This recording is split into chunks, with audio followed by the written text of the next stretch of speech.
नमस्कार, मैं हूं रिपु मिश्रा। आप देख रहे हैं रिपु मिश्रा ऑफिशियल। भ्रष्टाचार के मामले में बिहार के सभी विभाग प्रतिस्पर्धा में है। अव्वल कौन आएगा, इसकी चिंता सभी विभागों को हमेशा लगी रहती है। लेकिन आज हम चर्चा करेंगे परिवहन विभाग की।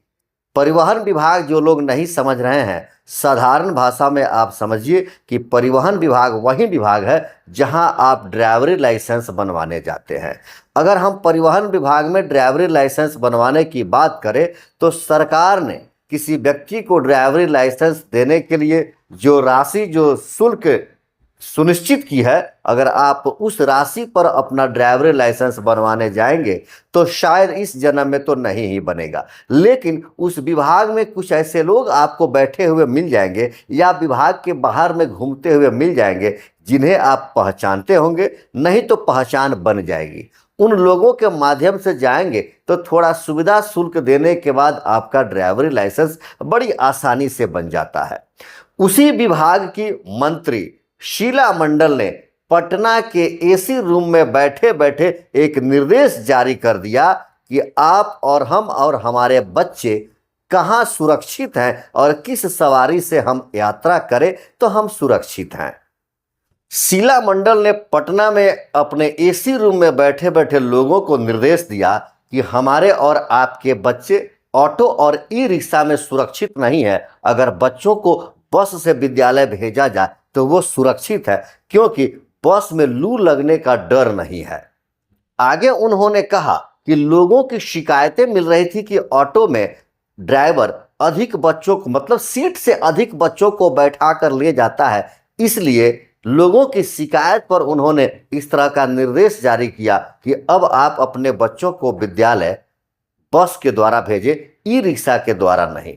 जब इस संबंध में उनसे कुछ पत्रकारों ने पूछा कि बसों के भाड़ा ज़्यादा होते हैं और ई रिक्शा के भाड़ा कम होते हैं, तब उन्होंने कहा कि हमारे बच्चे भी पढ़े हैं, विद्यालय में गए हैं और जाते भी हैं, हम अपने बच्चों को बसों से भेजते हैं। मतलब उन्होंने अपनी तुलना और बिहार के आम साधारण लोगों की तुलना एक बराबरी में किया। शायद उनको पता नहीं है कि वो मंत्री हैं, उनकी सुख सुविधा और उनके आर्थिक स्थिति क्या है, और एक साधारण व्यक्ति जो मजदूरी करता है, किसी निजी फैक्ट्री में काम करता है, कोई किसानी का काम करता है, वैसे व्यक्ति के बच्चे किस स्थिति में निजी विद्यालयों में पढ़ते हैं और कैसे विद्यालय जा।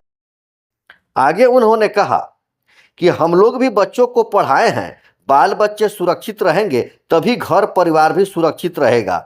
बस में बच्चों के लिए सुविधाएं उपलब्ध रहे, इसे हम लोग सुनिश्चित कराएंगे। इसकी निरंतर जांच भी हमारे पदाधिकारी करेंगे और कर्मी करते भी हैं।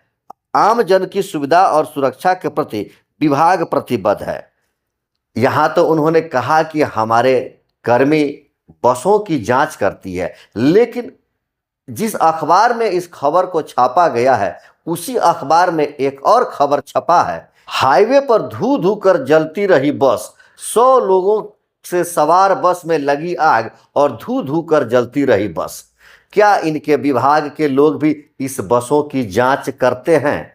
किस तरह से उन्होंने जांच किया कि सड़क पर चलते समय बस में आग लग गई। बिहार से दिल्ली जा रही बस में लगी आग, यह कोई पहली घटना नहीं है। इसके पहले भी कई बार इस तरह की घटना घटी है, लेकिन आज हम जो यह बात आप लोगों को बता रहे हैं कि बिहार से दिल्ली जाने वाली बस में आग लगी, यह इसलिए कहना पड़ा क्योंकि इसी अखबार में यह भी खबर छपा है कि बिहार के परिवहन मंत्री शीला मंडल ने कहा कि हमारे बच्चे बसों में सुरक्षित हैं। पिपरा कोठी थाना क्षेत्र में NH 27 स्थित बंगरी ओवर ब्रिज पर बुधवार रात करीब 10 बजे सुपौल से गुड़गांव जा रही शिवगुरु कंपनी की बस धू धू कर जल गई। हादसे में यात्रियों को कोई नुकसान नहीं हुआ, हालांकि उनके सामान जल गए।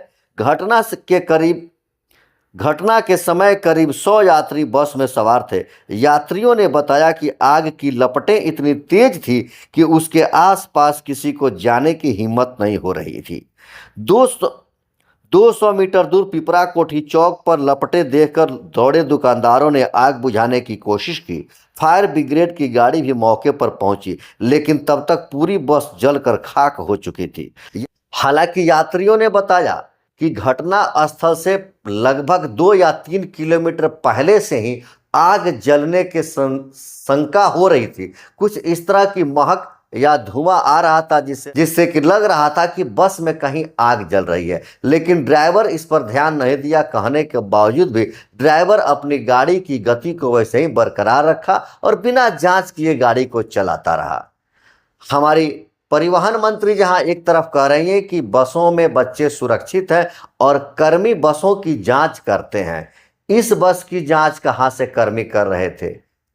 इस तरह एसी रूम में बैठकर निर्देश देने वाले और नियम कानून बनाने वाले जमीनी हकीकत से कोसों दूर रहते हैं। लेकिन आप या हमें हमारे बच्चों को सुरक्षित रखना है। हम बखूबी समझे कि हमारे बच्चे कहाँ सुरक्षित हैं और किस बस या किस ऑटो रिक्शा में सुरक्षित हैं। आप अपनी सुरक्षा स्वयं करें, सरकार के भरोसे ना रहें। जानकारी अच्छी लगे तो लाइक, कमेंट और शेयर करें। देखते रहे रिपु मिश्रा ऑफिशियल। धन्यवाद।